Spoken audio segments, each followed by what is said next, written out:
নমস্কার সবাইকে, good morning. তো মিতালি লাইফস্টাইলে সবাইকে স্বাগত এবং আমার অনেক ভালোবাসা রইল। কেমন আছেন আপনারা? আমি খুব ভালো আছি। তো আজকে আমার সকালের কিছু রুটিন আপনাদের সাথে শেয়ার করছি। তো সকালে উঠে দেখছেন বিছানার কী অবস্থা। হাজব্যান্ড চলে গেছে দোকানে, মেয়েকে স্কুলে পাঠিয়ে দিয়ে বাইরের কিছু টুকিটাকি কাজ সেরে এখন ঘরে এসেছি। ঘরের বিছানাটা গুছিয়ে তারপর বাইরের কাজ সারবো।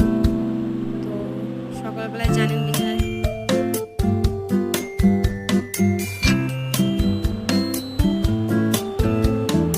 তো সেগুলো সেরে এখন আমি বাইরের দিকে যাব।